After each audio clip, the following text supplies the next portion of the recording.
Folks, how you doing? Welcome back. It's Charlie. It is Friday the 28th, 2020. It's about 10:28 in the morning. Kind of out of sorts. Oh, this is I didn't even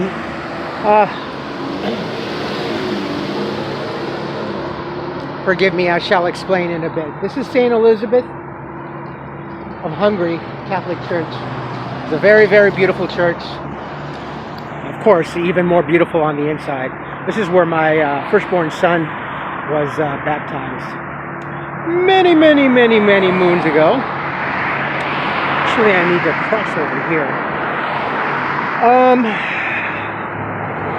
I was gonna do a different video altogether today. I was gonna talk about finances and stock market, and I feel that everything was retailers and whatnot and all that poopy nonsense. But unfortunately, things at home have not really gotten any better. They've just gotten progressively worse. Starting again yesterday. I thought maybe things were gonna be a little different. I do know that the lady had been notified, I guess, about her it's so beautiful from this angle. Look at this. Really, like I said, we have the most beautiful places of worship here in Pasadena. This is Altadena. I'm actually headed up north to Altadena, and right there is Westminister Presbyterian Church. Another beautiful place. If you can see it, architecturally it is gorgeous. And just right there is Pasadena, so I'm kind of like in limbo right here. Okay, getting back to this, she was really angry. Now, the complaint was about overnight guests and extended and noise and carrying on and everything. Unfortunately, yesterday morning, when I went to go, and I knew she was angry because I could hear her anger and her conversations on the phone with whomever, and she's making up stories. The thing is, the complaint was about her overnight guests and what have you and all this. And yesterday morning when I went to go get some creamer for my coffee, oh, excuse me, let me pause right here. Okay. Doing some tree trimming over here, I apologize. Tobacco house, God. Right now I could really use a good cigar. Looking at a smoke shop over here. So yesterday morning, and I knew she was just itching to talk to someone in the house. So I went to go get my creamer, and a few seconds later, her door opens up, and I'm just like, oh God, here it comes. And sure enough, she comes out with papers in her hand.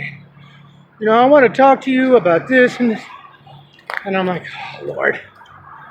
You know, someone's going to complain about my son. And I'm like, what? Someone's been complaining about my son staying over here and all this. And a complete fabrication, a complete and utter lie. The complaint about was overnight guests, but she just switched it up to something completely different. And someone's complaining about my son, they don't want him here and all this. And I'm like, wow. I guess that really is drugs or meth or whatever. I was just like, wow. And then she has her contract, her lease, and she's showing it to me, and she throws it out on the table. Well, I just want to show you that, you know, I don't have nothing to hide and all this. And she keeps repeating herself and repeating, not making any sense and incoherently just talking and I'm just coffee cup in hand, and I'm just like, oh God, please. look. Like I go, yeah, I don't need to see this. I don't need to see this. I don't care about your business or what you have. She's like, no, I just show you ain't got nothing to hide. And it's like, it's just a standard contract. It's just a lease, you know. And I said, yeah, I know. We all have one. It's all different. Everything's different pertaining to who we are and what our situation was upon moving. I don't want to see it. And she kept insisting, no, look at it. I go, I don't want to look at it. I don't need to. I go, if anything, no. And she's like, well, we need to have a meeting. I go, all right, fine. Well, we need to have a house meeting. Well, we'll get our reps together and all this, you know, and talk to everybody. You know, we'll have a house meeting while our reps, our counselors or representatives or whoever's working with us in the housing situation. Because, you know, they can help us with the legalese and everything. So, no, you know, it's just best to say something. And, you know, it's kind of like when you get pulled over or arrested by a police officer, anything you say can and blah, blah. You know, and cops are telling you this because they tell you best to just, you know, stay quiet until you are legally representative. You know, you learn this, you know, growing up. And she's like, well, we don't need anybody. Yeah, no, I'm not comfortable talking about this without any representation, you know. I go, my person's supposed to come and we're going to talk. Oh, well, okay.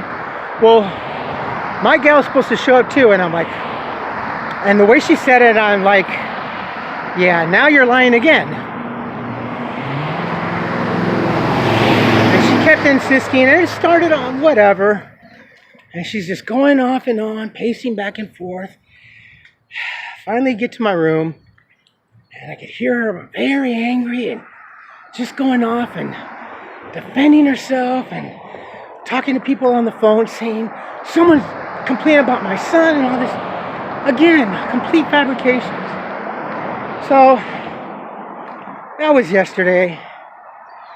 Went to work, came back home about 11 o'clock in the evening.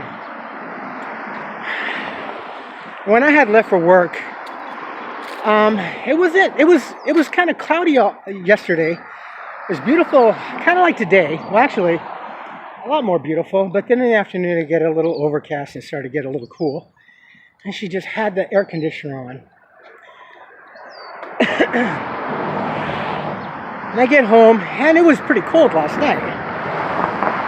She had the air conditioner on last night.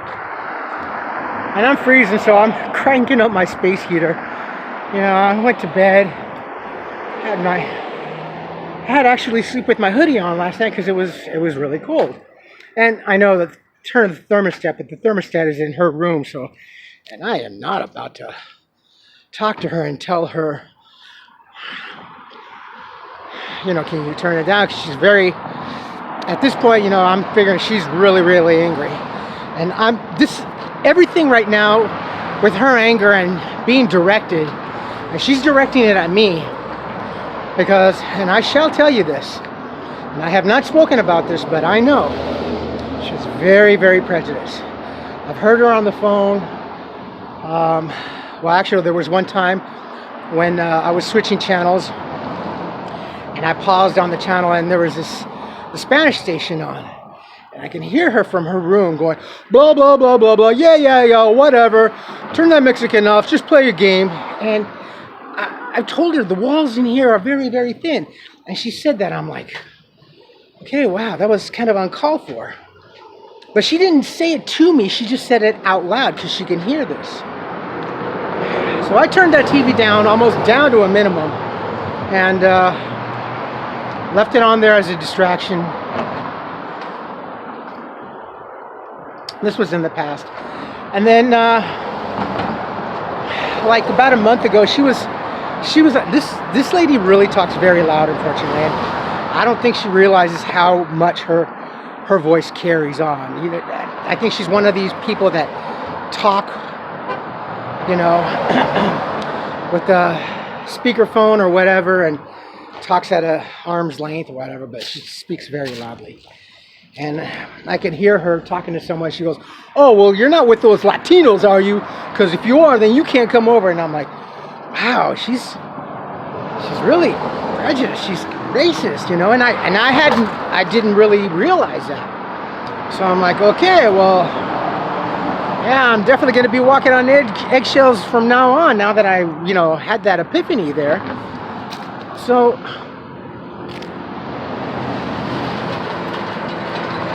yesterday, or this morning, I went to go get my creamer, and here she comes. I can hear her door. I'm like, oh God, please, no. I had a rough time last night sleeping because it was so bloody cold, and I'm tired, and I have to go into work this evening again, from 6 to 10, and she's like, well, someone.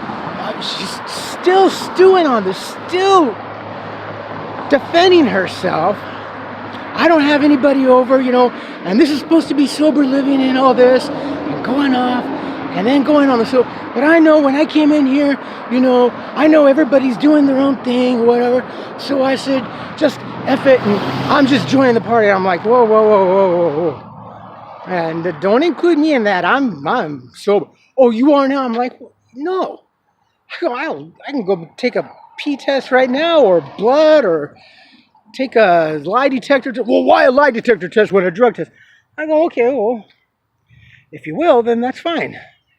I'll go over there. And she's like, well, and then I go, let's go to Pathways or whatever, or urgent care, and, or the emergency room, and I want to take a pee test. Well, no, that's not necessary, because those things aren't always accurate. And after, I came in here and so-and-so said that that's not needed because it's housing first. And yeah, where we are, it is housing first. There's no questions asked. And that's fantastic. That's the way it should be. Get people housed in, and if there's a problem or addiction, chemical or mental, otherwise, then treat that problem accordingly, but after the person moves in, and that's fine. Excuse me. And she's just going off. I go, Carl, I just don't feel like, God, it was very uncomfortable. Now, I have some serious PTSD because a few years ago, I really got assaulted. I got the crap. Excuse my language, I got the living shit beat out of me, and this guy was so angry at the world, and I understand that. And I had already said my piece on the witness stand. This guy, he almost killed me, and actually I'll put a link down below of the aftermath of what he did to me. So I'm like, no, I don't want to talk about it. And then she's following me to my room, barking at me, yelling. And she's like, see, right now, I smell pot, I smell weed and all this. And I'm like, well, whatever, if that's your concern, then call someone, talk to someone. Or call the police if you will, if you're so strong about this. And you're so worried about this. Well, okay. And I go in my room, I close the door, and she's still out in the hallway, barking through my room, my door, at me. But did she bother the other gentleman, the other roommate? No. And I'm not going to be prejudiced about it, but I am going to say the other gentleman is black, she is black. So, and clearly she has an animosity towards Latinos, towards Hispanics. Me being Hispanic. She didn't bother. She's just there barking. And I'm like, oh my God, I'm just getting triggered. I'm short. I used to be 5'3", but I'm about 5'1" now, I think, or 5'2". And this lady's very, very tall, very imposing to me. So, and when I see that and I can confront it like that verbally and with that much anger and emotion, I just go back to when this guy beat the crap out of me. When I say this, I mean he literally broke my nose, broke my orbital socket. This was all reconstructed. The nose, fractured this cheekbone. This cheekbone was fractured. I mean, he was pummeling me, and he put my face through 3 pane glass windows, and left me for dead. He ended up being found. He wasn't the most smart gentleman. I think he went to go hide behind the library, but the police had quickly found him. So, but I get really, I never had a problem with homeless people up until that experience with that gentleman. But I'm using that very loosely. So I'm gonna take a break over here. This is my destination, Aldi. This is what I can afford right now. I am really behind rent, and I am behind February's rent, so I gotta go at least get a money order for $25, so, and I can pay that off. So she's just going off,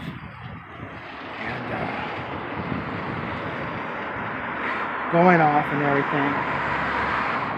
And then she goes in her room, and I can hear her mumbling. She's talking to herself. No one gonna be talking to my son about that. My family, blah blah blah blah. And she's going off. And then she gets on the phone. She's talking to whomever. She's talking. Somebody in this house is complaining about my son. Again, she's lying. She's just fabricating something that is not, But I guess her only defense is, that it's her son. Her son does come, spends the night, no big deal, that's fine, no big deal.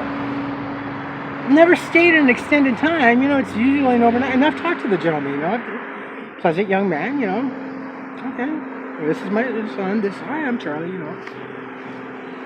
And she's just going off. And I got no problem with it. I have no qualms with that. That's fine.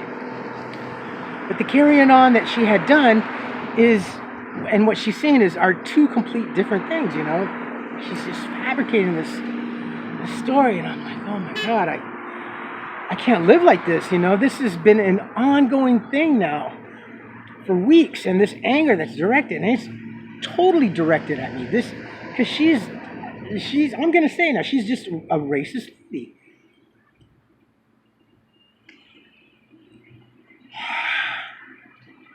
And she's going off, and the other roommate, I thought he was going to go to work. I guess, he was going to go do something. He comes out, and then she's talking to him in a much more pleasant, anger in the voice, but then she's just talking to him civilly, plainly and everything, and I'm like, wow, that's pretty effed up. That is really effed up. You're, and I even told her, I go, your anger is totally just being misdirected. I was like, no, I don't have no anger. I go, I'm upset. I go, that's not being upset. That's pure anger. So she's talking to this, and she's saying to him, well, someone complained about, and I'm like, wow, the difference in the people that she's talking to is just like night and day. So he's doing whatever he's doing. She's going back in her room, talking to people on the phone. She's just mumbling, and then she's talking about something else, and just the anger. And the air conditioner had been on all morning long. It's not that hot right now, it's very cool. And in fact, we're supposed to get some rain, so temperatures are gonna be a lot cooler. The overnights are gonna be a lot cooler. And I'm like, wow, there's no need for the air conditioning to be on, but whatever. Again, I'm not gonna say anything. I don't need her to come back at me all pissed off and just whatever. Honestly, I'm fearful that she might strike me, because I'm this tall, and she's like, very big. As I call it, like an Amazon type of person, very tall, so very broad-shouldered and everything. So, and I'm like, wow. So then the heater or the air conditioner goes off, and I'm like, finally. And I've been running my space heater all night and all morning long. And this started off it wasn't even 5:30 in the morning when she came and approached me and started directing all this and just berating and everything. And I'm like, oh, thank goodness. So I waited a few more minutes, and then I turned off my heater. And the next thing I know, the heater to the house comes on. I'm like, okay, well, that's a little bit better. All right. And she's out there, and the other roommate comes into the house, and she's talking to him again about the same thing. Just keeps repeating the same thing over and over again. I'm like, yeah, this is drugs. And I can best equate this to methamphetamines, because I had an addiction problem with methamphetamines back when I was like, in my younger days, in the 20s, for a few years. And I was on that stuff for a long time, for about two years. And I finally had enough and broke away from that. And I never did that again. Luckily, one of the things that I did not do was meth when I was homeless. And unfortunately for the homeless community, that's like the two addictions. There's alcohol and methamphetamines. Methamphetamines, why? Because when you're homeless, you have a tendency to stay up all night just to be cautious in case someone intrudes or wants to steal, rob you, or beat you up, or if you're a lady, heaven forbid, rape or whatever. And they also use methamphetamines also. A lot of the drug dealers and pimps and whatever. It's a really bad situation with methamphetamines in the homeless community, unfortunately. Not everybody, but some. And those that want to use someone use methamphetamines as a means to get them. So, and I'm like, and all this is, I know this is all too familiar to me. I know how I was. I've seen people on meth, and I know how they are. And this nervousness is just going back and forth, and the constant repeating of what you're saying and just not making any sense, just being incoherent. And the anger, just a pure anger. My God, folks, the anger is just, I'm drowning in this. I can't take another swallow. Got a raging headache. My stress level is through the roof. My PTSD is just downright effed up. I have to go into work. I'd rather be at work, come home when it's late at night, so I think she would be in the room. I would rather deal with the most angry, upset guest at work than this. It's no good, And she's just going off and on. And then after about 10, 15 minutes, then it switches over to the AC, and I'm like, wow, she's just really, she doesn't know what to do, Her anger is like now enraging her body temperature, so now she turns on the AC. And I'm like, wow, so I kick back on my space heater. And I dare not go get another cup of coffee. I'm hungry as hell. I don't even want to go to the kitchen to go get something to eat, to make myself a sandwich or whatever. Because I don't want to be confronted by this person anymore, And I time it so when she's in a room, I could go take a pee. So if she hears my door, then she's going to come out, and I don't want any of that. And honestly, I had a lot of errands to run today, and I was waiting. I'll usually, maybe about 7 or 8 o'clock, I'll start to go do my errands when it's a payday or whatever, so I can get things done. I need to go grocery shopping. I was going to go somewhere else, but I need to go here first. This is Aldi's, yeah. I'm not gonna get a coffee maker. I can't afford a coffee maker. I gotta at least give a portion or something for rent, because it's bothering me. I'm stressed. I'm not getting the hours, and with child support killing me and kicking my butt on my pay, it's just completely horrendous. So, and she's just going off, and I'm biding my time. And I'm Facebooking, I'm saying, okay, because my Facebook family and friends, they know what I'm going through and everything. Even my coworkers, they know exactly what I'm going through. And they're just like, God, you need to call the police. And I'm like, if there's drugs in the house, if she's got drugs in the house, the reason, and I know you folks have suggested the police and everything, but here's my scenario.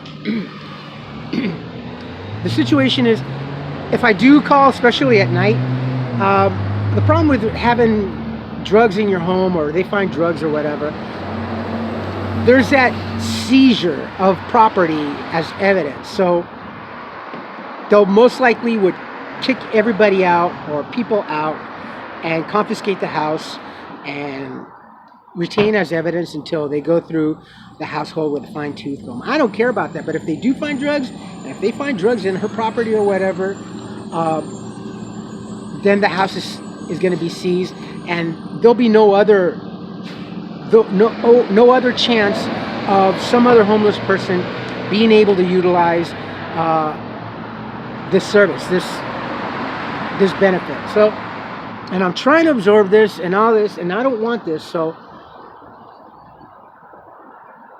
and I'm texting people, okay, she's really going off on this, she's doing this, and I'm giving a play-by-play, and I don't know if people got my text or if it's in the works or whatever, but I have not heard anything back, even the time now. And I started about 5, little after 5 in the morning. I just started texting. It's 11:15 in the morning now, so now I have not heard anything. Yeah, there's no messages returned, no text messages. So, and I'm biding my time, and I'm Facebooking, and I'm saying, okay, I don't know if I should leave because I don't know if she's going to do something to my food or she's going to want to try to break into my room.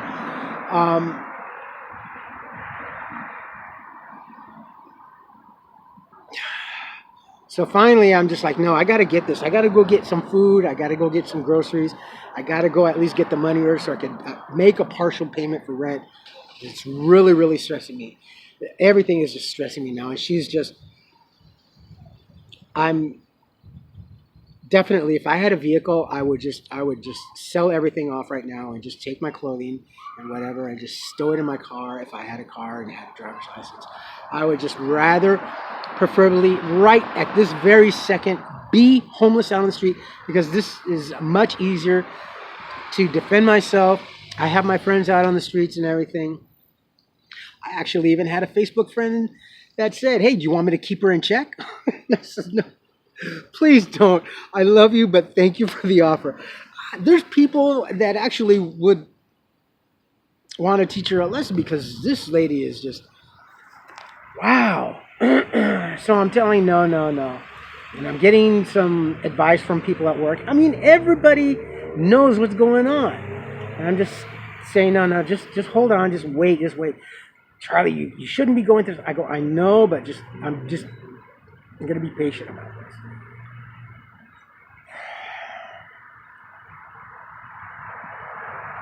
She's very racist. Oh my God, I never really realized. I thought it was just something out of whatever, but yeah, the way she's just directing at me, yeah, it's terrible. So finally, I had enough with the stock market and everything, this whole Corona stuff, and it's just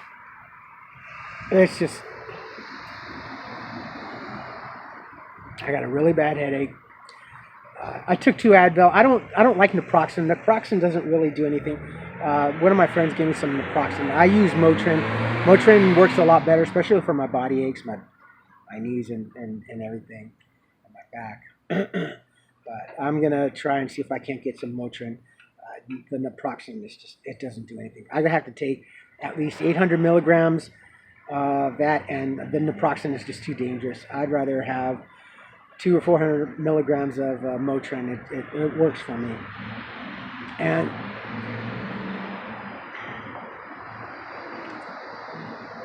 I can't. Am I in fear of my life for my safety? Yes, I am, very much so. I'm fearful in my home. I'm fearful in my room. I'm afraid that she's going to kick in my door. And just, there's animosity because I have food. I'm always, grocery shopping and trying, and I know she sees this, and I don't know what she has. And I hear her complaining, well, I ain't got no food, I ain't got no money, and it's like, I don't know how she earns a keep or what she does for food or what have you. When I'm low, I'm just going to go to the Methodist church or go to the food banks here. I know where to go, and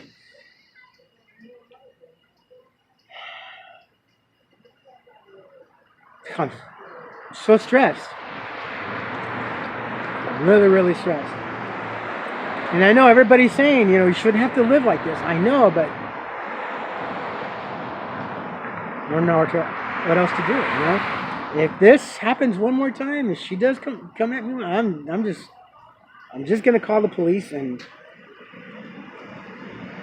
put it in God's hands, and whatever the police do, they do, and this is just not, because this is harassment. This is abuse. This is verbal abuse.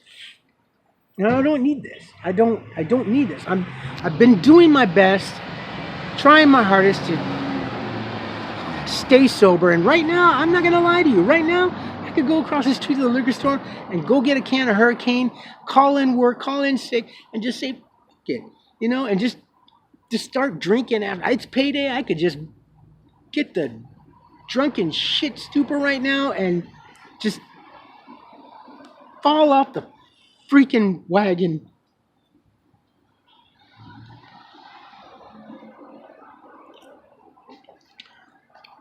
I could use a good cigar right now.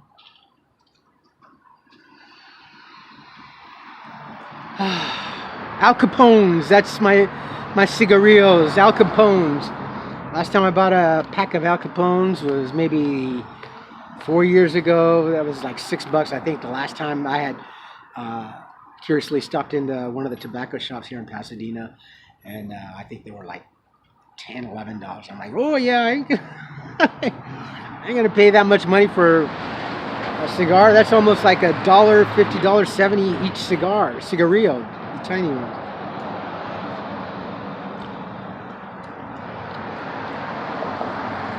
Alright, well, I'm gonna go do my grocery shopping, go get my money order, and I don't really want to make something to eat. I just want to get home, put groceries away, and I think I'm gonna stop off somewhere. I don't know, some fast food or whatever on the way home. Oh, Church's Chicken is across the street from me. Maybe I'll get some Church's Chicken or something. But this is driving me nuts. This I can't deal with this anymore. I'm hoping that my messages conveyed have been listened to, and something happened. I cannot go through the weekend like this. I have the day off tomorrow, and I don't know what I'm gonna do. Maybe I'll just go to Universal for a few hours. I don't know what I'm gonna do. I got to go put more money on my tap card, my bus. I rode the bike home. I rode the bike, and I rode the bike. I left work at 10:10, and by the time I got home, it was exactly 10:46. So it's good timing, That's not a 2-hour walk, so yeah, it's downhill. It takes me about an hour or so to get to work, going uphill.